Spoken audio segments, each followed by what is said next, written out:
सामाजिक विज्ञान की कक्षा 7वीं में आप सभी का स्वागत है। आज हम नागरिक शास्त्र की पुस्तक सामाजिक एवं राजनीतिक जीवन 2 इसके 8वें अध्याय का अध्ययन करेंगे और अध्याय का नाम है हमारे आसपास के बाज़ार, मार्केट अराउंड अस। बाज़ार किसे कहते हैं? What is a market? बाज़ार एक समाज के सबसे व्यस्त स्थानों में से एक वह स्थान है जहां से हम अपनी दैनिक आवश्यकताओं की सभी वस्तुओं का क्रय कर सकते हैं। फेरी वाले स्टॉल, शॉपिंग कॉम्प्लेक्स, दुकानें और मॉल बाज़ार का निर्माण करते हैं। तो बाज़ार क्या है? बाज़ार मतलब वो ऐसा स्थान है हमारे हमारे नगर में, हमारे गांव में या हमारे महानगरों में जहां पर बहुत सारी दुकानें हैं और वहां से हम अपनी रोज़मर्रा की ज़रूरतों की वस्तुएं हम खरीद सकते हैं। आपने सड़क पर घूमते हुए फेरी वालों को देखा होगा, स्टॉल वालों को देखा होगा, बड़ी बड़ी शॉपिंग कॉम्प्लेक्स की इमारतें देखी होंगी, मॉल देखे होंगे। ये सब के सभी बाज़ार का अंग है। A market is one of the busiest place in society from where we get all our commodity and daily requirements. Various modes of business constitute a market like hawkers, stalls, shopping complexes, shops and mall.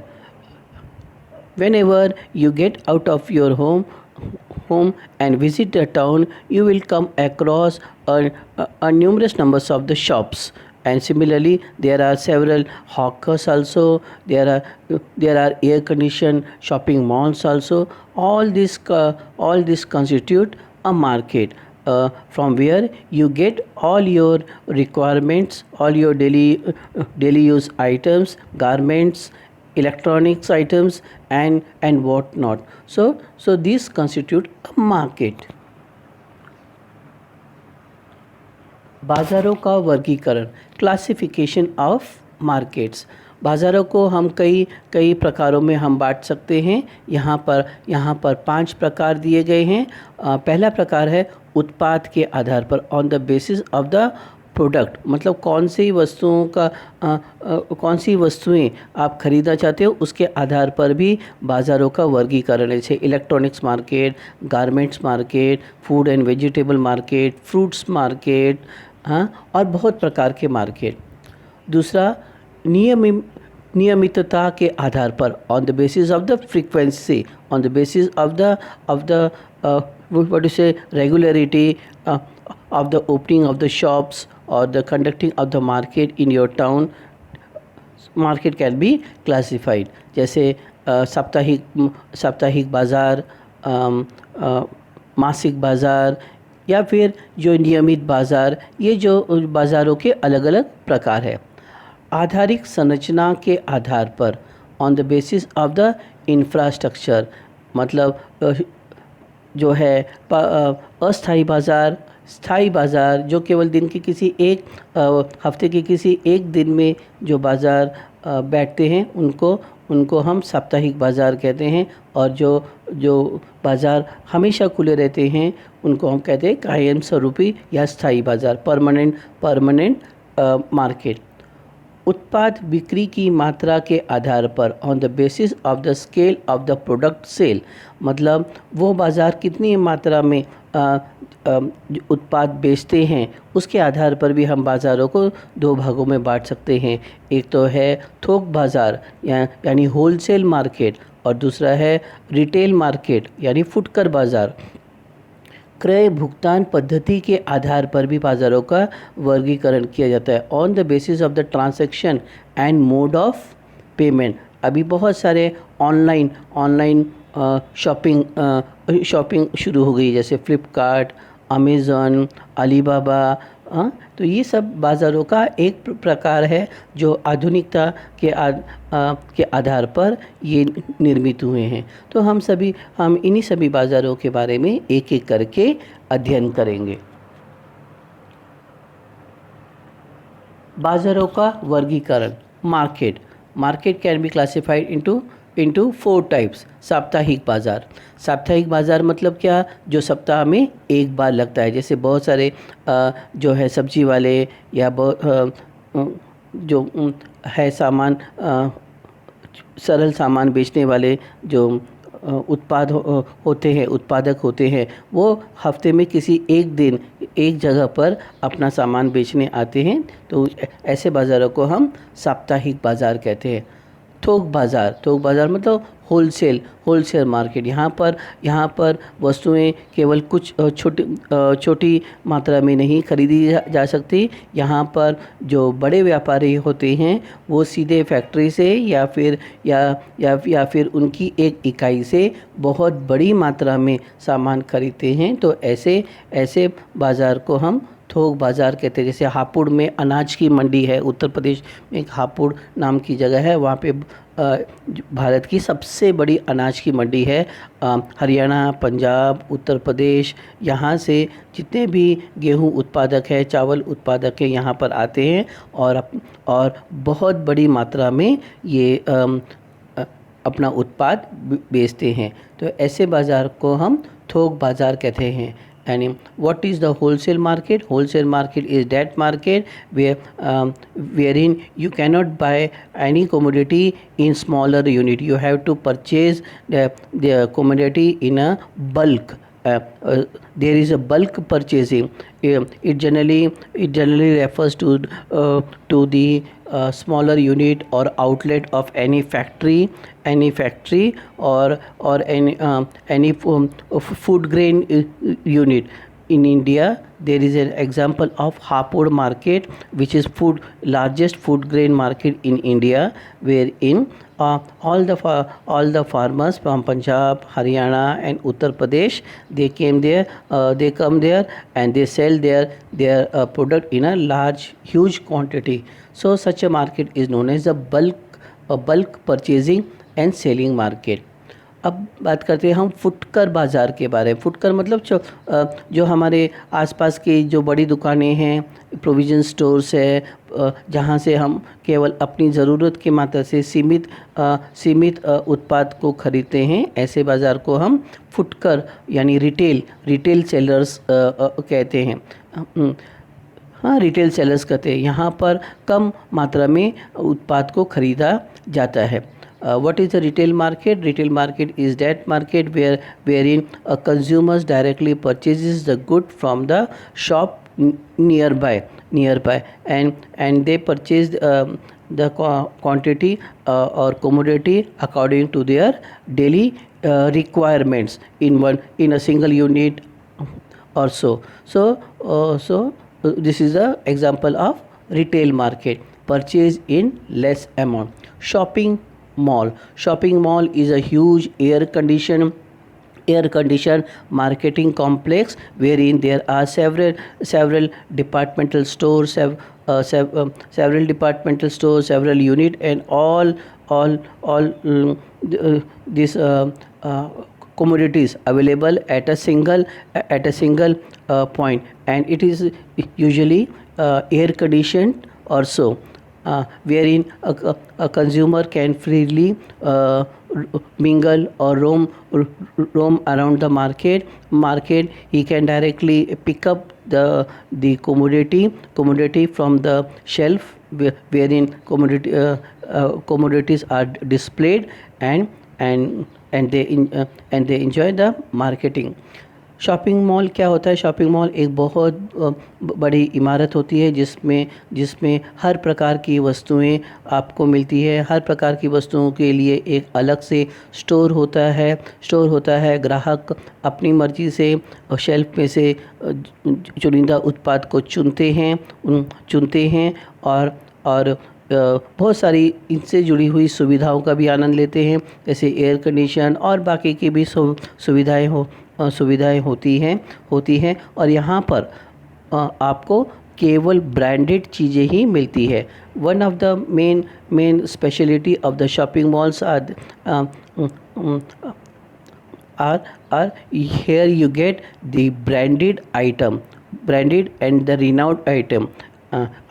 So these are the types of the markets. साप्ताहिक बाज़ार के बारे में इस चित्र में आप देख सकते हैं। साप्ताहिक बाज़ार किसी गांव, कस्बे, शहर में किसी एक स्थान पर लगने वाला एक एक बाज़ार, जहाँ पर आसपास के छोटे मोटे व्यापारी आपकी ज़रूरतों के लिए जो वस्तुएं लेकर आते हैं बाज़ार में बेचने के लिए। आइए इसके बारे में हम और अधिक जानकारी प्राप्त करें। साप्ताहिक बाज़ार, वीकली मार्केट, सप्ताह के किसी एक निश्चित दिन ये बाज़ार लगता है। पक्की और स्थायी दुकानें नहीं होती यहाँ पर। व्यापारी दिन में दुकान लगाते हैं और शाम होने पर समेट लेते हैं। वस्तुएं सस्ते दामों पर यहाँ पर व्यापारी बेचते हैं। ये ऐसा इसलिए करते हैं क्योंकि उन्हें दुकान का किराया, बिजली का बिल, सरकारी शुल्क आदि नहीं देना पड़ता। साप्ताहिक बाज़ारों में बेची जाने वाली वस्तुओं को दुकानदार अपने घरों में ही जमा करके रखते हैं। इन बाज़ारों में कीमतों में मोल भाव होता है। इन बाज़ारों में कई बार दुकानदार स्वयं उत्पादक होता है, जैसे किसान, बुनकर, लोहार, चर्मकार, कंसारा इत्यादि। मतलब साप्ताहिक बाज़ार मतलब क्या, जैसे हमने अभी उसके बारे में इस डिस्कस किया कि ये सप्ताह के किसी एक दिन लगता है। यहाँ ये अस्थाई बाज़ार का स्वरूप है, जहाँ पर उत्पादक जो होता है वो बाज़ार के किसी एक स्थान पर अपनी दुकान सजाता है। यहाँ वस्तुएं सस्ते दामों पर मिलती है। ऐसा इसलिए क्योंकि यहाँ पर जो भी उत्पादक अपना सामान बेचने आता है उसे ना तो जो दुकान का किराया देना पड़ता है, क्योंकि पक्की इमारत ही नहीं है तो किराए का सवाल ही नहीं। बिजली का खर्च नहीं होता, क्योंकि बिजली का उपयोग नहीं होता तो बिजली का बिल का सवाल नहीं। सरकारी शुल्क, आजकल बहुत सारे सरकारी शुल्क है, जैसे दुकान के लाइसेंस लेने के लिए आपको शुल्क देना पड़ता है, दुकान का किराया आपको देना पड़ता है, या फिर जो ये व्यापार करने के लिए एक व्यापार शुल्क देना पड़ता है, goods and service tax, GST, goods and service tax, ये भी नहीं देना पड़ता। तो इसलिए ये कीमतें जो है किसी उत्पाद की कीमत के साथ नहीं जुड़ती, और इसीलिए यहाँ पर वस्तुएं सस्ते दामों पर मिलती है। साप्ताहिक बाज़ारों में बेची जाने वाली वस्तुओं को दुकानदार अपने घरों में जमा करता है। ये जो वो वस्तुएं लेके आता है बाज़ार में बेचने के लिए, एक तो किसान है, वो तो अपने खेत में से अनाज उगाता है, या फिर जो छोटे मोटे कारीगर है, जैसे बुनकर है, कोई कपड़ा बनाने वाले, मसाला बनाने वाले, या लोहे के उपकरण बनाने वाले, फिर बर्तन बनाने वाले, तांबे पीतल के बर्तन बनाने वाले, ये जो भी व्यापारी होते हैं या जो भी उत्पादक होते हैं वो सामान को अपने घर पर ही जमा करते हैं, क्योंकि उनके पास बड़े गोडाउन तो होते ही नहीं। इन बाज़ारों की एक खासियत है कि यहाँ पर एक ही प्रकार के सामान बेचने वाले कई दुकानदार होते हैं, तो इसीलिए ग्राहकों के पास कीमतों पर मोल भाव करने का एक अवसर होता है। ग्राहक यहाँ पर उत्पादक से मोल भाव करते हैं, बार्गेनिंग करते हैं, जहाँ पे सस्ते दामों पर वो उत्पाद मिलता है वहीं से वो खरीद लेते हैं। इन बाज़ारों में कई बार दुकानदार स्वयं उत्पादक होते हैं, जैसे मैंने आपको बताया, चर्मकार जो होता है वो चमड़े के जूते वगैरह या चप्पल वगैरह बनाते हैं, वो तो सामान अपने घरों में एकत्रित करते हैं। तो ये सब के सब, और इसकी एक और ख़ासियत है कि एक ही जगह पर आपको रोज़ इस्तेमाल होने वाली वस्तुएं एक ही स्थान पर आपको मिल जाती हैं, कहीं भटकना नहीं पड़ता। Markets held on a weekly basis are known as weekly market. Means what? These markets assemble once in a week at a definite place. They do not have permanent shops. Traders or merchants organize their shop during day and wind up at evening. Why it is so? Because they do not have a permanent shop.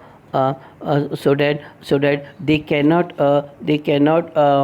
arrange their market after dusk, and that's why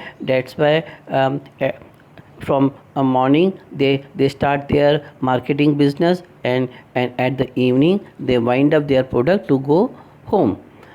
They sell their product at a cheaper price. Why they sell their product at a cheaper price? Because they pay needn't to pay shop rent, electricity bills, wages to the laborers, because they do not employ any laborer to assist in their business, and that's why this cost is not included to the price of the commodity. And they needn't to pay any government taxes like GST and other water and other bills, licensing bills to the government, and that's why they are able to sell their product at very cheaper price.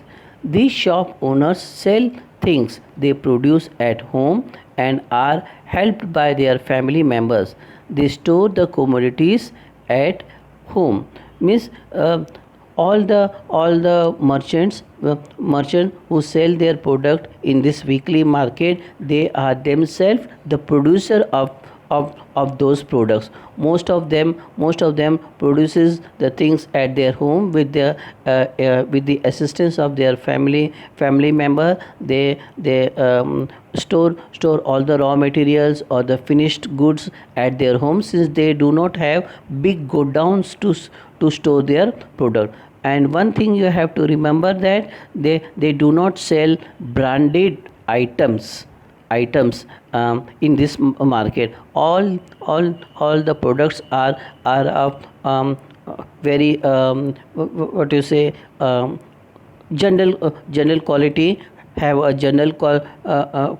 quality, and daily uses items like soaps, like toothpaste, like garments, inner garments, like that. So and all these goods are used by the poor income groups of the society, and that's why they do not sell any branded items in this market. There are the scope of bargaining in such type of the market. Why? Because there are innumerable numbers of the traders selling a single product or the homogeneous product. So the consumer gets the advantage or the option to turn over to the next merchant or the traders for the same item. That's why the merchants or the traders sell the products at the cheaper price, and moreover the customer have the option, have the advantage of bargaining over price. In this type of market, the shopkeeper himself is a producer. Like farmer, he may be farmer, he may be a weaver, he may be a cobbler, he may be a iron smith, or so on. अब ये जो चित्र दिया है, और हाँ, इसको ध्यान से देखिए और नीचे लिखिए, वाक्य को ध्यान से पढ़िए। इस वाक्य में लिखा है, देखिए, समीर साप्ताहिक बाजार का एक छोटा व्यापारी है। वो शहर के एक बड़े व्यवसायी से कपड़े खरीदता है। सप्ताह भर में 6 अलग अलग जगहों के साप्ताहिक बाज़ारों में कपड़ों को बेचता है। समीर और दूसरा कपड़ा व्यापारी इकट्ठे आते जाते हैं। इसके लिए वे किराए की मिनी वैन भी लेते हैं। उसके ग्राहक सामान्यतः आसपास के ग्रामीण होते हैं। दिवाली, पोंगल या ऐसे ही त्योहारों के मौक़ों पर वो अच्छा व्यवसाय कर लेते हैं। समझ में आया आपको? आइए इससे जुड़े हुए प्रश्नों की ओर गौर करें। लोग साप्ताहिक बाज़ारों में क्यों जाते हैं? 3 कारण बताइए। Why do people go to weekly market? Give 3 reason. People go to weekly market because they require daily needs items at a very cheaper rate, this market supplies the items, supplies the vital items required day to day. And number three, the income of the people is very low. They cannot afford to go to the big shopping mall like Subiksha or Reliance Fresh, like bigger shopping mall. That's why they prefer the local market और the weekly market. लोग साप्ताहिक बाज़ारों में क्यों जाते हैं? इसके तीन कारण हैं। पहला, उन्हें अपने रोज़मर्रा की आवश्यकताओं की वस्तुएं वहाँ पर मिलती है। एक ही स्थान पर उनको अपने ज़रूरतों की हर प्रकार की वस्तुएं मिलती है, और वो भी सस्ते दामों पर, चीपर प्राइस। वहाँ पर वो मोल भाव कर सकते हैं, क्योंकि ये जो है कम आमदनी वाले जो लोग हैं, जो बड़े बड़े शॉपिंग मॉल्स में नहीं जा सकते, ब्रांडेड वस्तुएं नहीं ले पाते, इसीलिए भी लोग साप्ताहिक बाज़ारों में जाते हैं और वहाँ पर उनको मोल भाव करने का अवसर मिलता है। समीर कौन था? Who was Sameer? समीर कौन था? एक छोटा कपड़ा व्यापारी। समीर कौन था? एक छोटा कपड़ा व्यापारी था, जो स्थान बदल कर अपना कपड़ा बेचता था।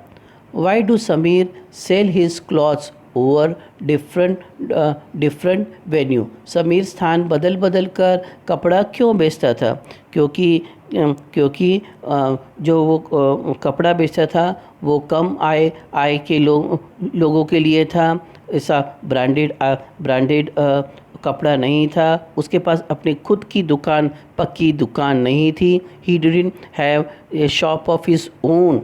That's why he sell his product at different venue, and the item that he sell is very cheap, not a branded one. It is meant for the low income group people. That's why he used to change his venue from place to place. Sameer के ग्राहक कौन होते थे?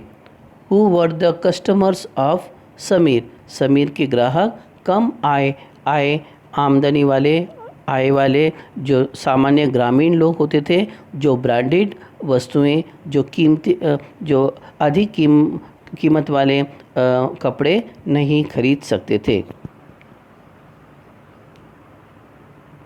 अब एक दूसरे उदाहरण पर गौर कीजिए। यहाँ पर सुजाता और कविता की एक कहानी दी गई है। उसके माध्यम से हम अध्याय के दूसरे बिंदु पर गौर करेंगे। आप ध्यान से सुनिए। सुजाता और कविता एक दिन अपने मोहल्ले की दुकान में किराने का कुछ सामान खरीदने पहुंची। वे इस दुकान पर अक्सर खरीदारी के लिए आती है। आज यहाँ भीड़ थी। दुकान मालकिन 2 सहायकों की मदद से दुकान का काम संभाल रही थी।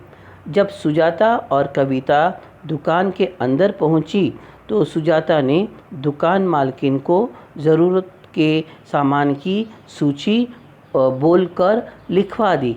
वे इनकी सूची के अनुसार सामान तोलने और पैक करवाने के लिए अपने कर्मचारियों को निर्देश देने लगी। देखिए यहाँ पर क्या है, एक ग्राहक है, एक दुकानदार है। ग्राहक दुकान पर आता है और दुकानदार को अपने जो भी सामान चाहिए उसकी सामान की एक सूची देता है या लिखवा कर देता है। वहीं पर दुकानदार अपने दुकान में काम करने वाले एक कर्मचारियों को निर्देश देती है। यहाँ पे देखिए, दुकानदार है, ग्राहक है और दुकान में काम करने वाला कर्मचारी है। आगे हम पढ़ते हैं। कविता और सुजाता। बाएं हाथ की सबसे ऊपरी शेल्फ पर अलग अलग ब्रांड की साबुन की टिकियाँ रखी हुई थी। ब्रांड, यहाँ पे इस दुकान में क्या सामान मिलता है? ब्रांडेड सामान मिलता है। क्या साप्ताहिक दुकान में ब्रांडेड सामान की कोई बात हुई थी? नहीं। दूसरी शेल्फों पर दंत मंजन, टेल्कम पाउडर, शैम्पू, बाल के तेल आदि रखे थे। अलग अलग ब्रांड के और अलग अलग रंगों के सजे सामान मन को लुभा रहे थे। पर कुछ बोरे पड़े हुए थे। Means what is explain in this paragraph? It is explain in the ongoing paragraph that there is customer called Sujata, there is a shopkeeper, and there is a laborer who is working in a shop. The customer comes to the shop. He give the list of the items he want to purchase from the shop, and the shopkeeper instruct to the laborers working in the shop to provide the enlisted items. Moreover, the customer looks for branded soaps displayed in the shop, and he and the customer also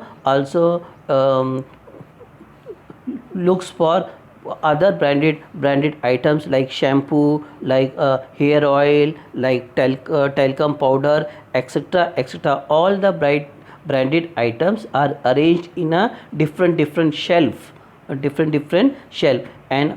all the displays of the items are looking very much attractive in the shop. सारा सामान तोलने और बांधने में करीब 20 minute लग गए।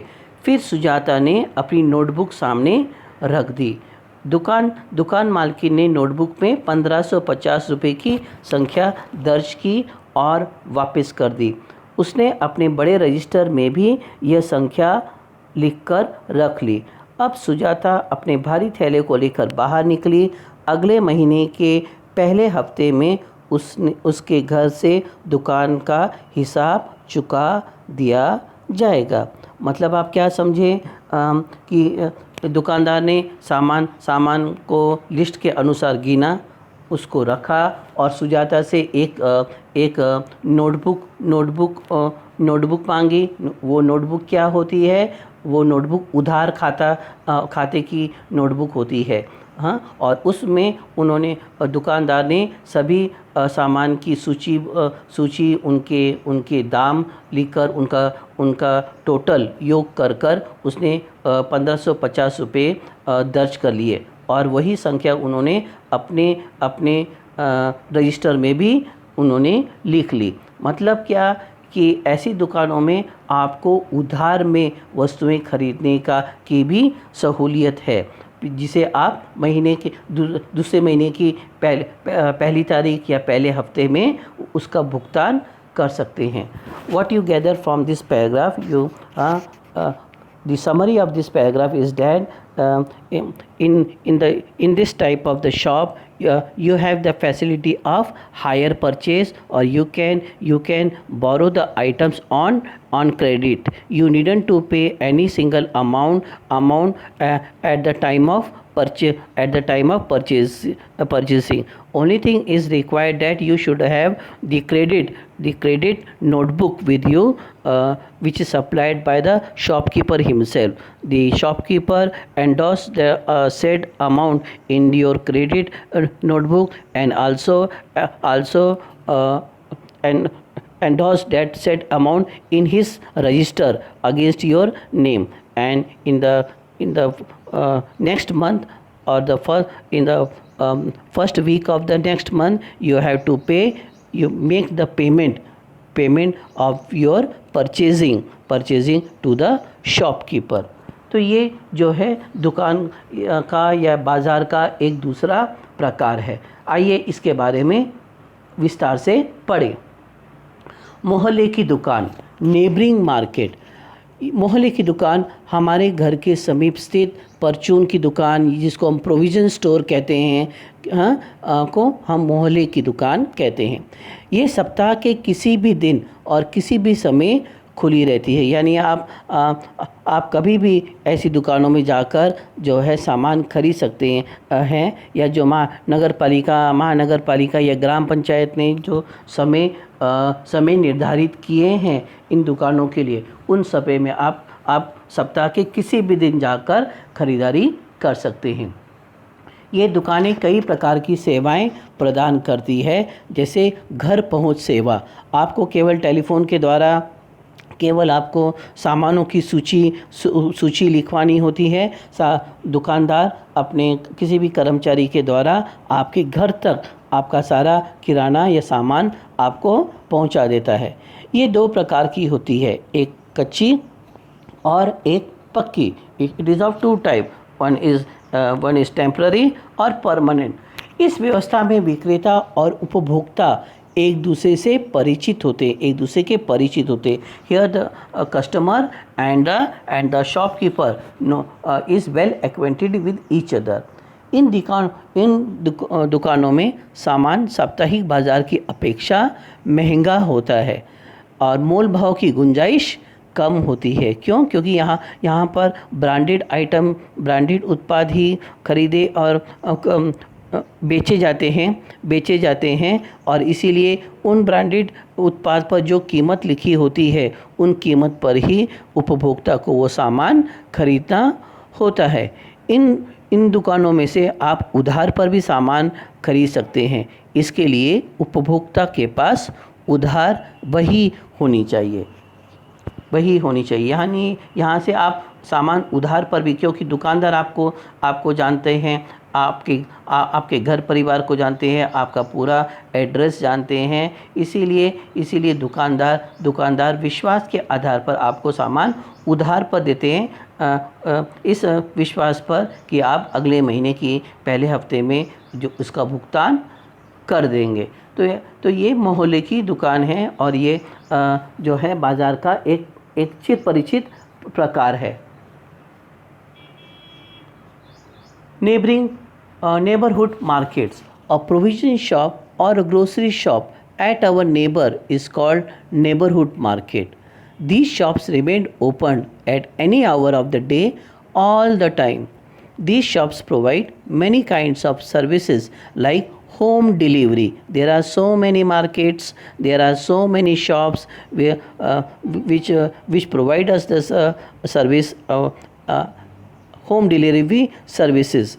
These shops are of two types. One is temporary and another one is permanent. Under this system, sellers and consumers are well known to each other. Since you are living in that particular area for so many years, and the shopkeeper is also doing his business so for so many generations, that's why he is well acquainted with the peoples in his town or that particular area. So there is a interpersonal relation is developed between a customer and the shopkeeper. In these shops, commodities are bit expensive than weekly markets. There is no or little scope for bargaining. Why it is so? Because only the branded items or the seal packed items are sold over here, and that's why there is no scope of bargaining. You can call it a fixed price shops. In this kind of shops, commodities can be purchased on a credit, means there is a provision of hire purchase. What do you mean by a hire purchase? Purchase the item now and pay later in installment or in any other mode suits to the customer. And the shopkeeper also do not hesitate to provide the items on credit. Why? We have discussed just now, because the customer and the shopkeepers are well acquainted with each other. So the shopkeeper also maintains the credit register. He endorses the said amount against the name of the customer, and it helps the shopkeeper to remind that so and so amount has to be get from the customer if he doesn't pay. This is how we have come to the last part of our this lesson. There are 6 questions for you as a homework. homework. You have to attempt all these questions in your homework and show me, and have to show me on Monday. देखिए, बाज़ार किसे कहते हैं, ये जो प्रश्न दिए 6 प्रश्न या आपके लिए गृह कार्य के प्रश्न हैं। इन सभी प्रश्नों के उत्तर अपनी गृह कार्य नोटबुक में लिखेंगे और सोमवार को मुझे दिखाएंगे ये आपने होमवर्क किया है या नहीं। तो प्रश्न बहुत सरल है। बाज़ार किसे कहते हैं? What is a market? साप्ताहिक बाज़ार क्या है? What is a weekly market? साप्ताहिक बाज़ार के क्या लाभ होते हैं? What are the benefits of weekly market? पड़ोस की दुकान कैसे उपयोगी होती है? How the neighbourhood market is useful for us? Sameer किस प्रकार का व्यापारी है? What kind of merchant was Sameer? Branded सामान महंगा क्यों होता है? Why did branded items are expensive? So attempt this question in your homework notebook. ये 6 प्रश्नों का के उत्तर आप गृह कार्य नोटबुक में लिखेंगे। अभी के लिए इतना ही, धन्यवाद।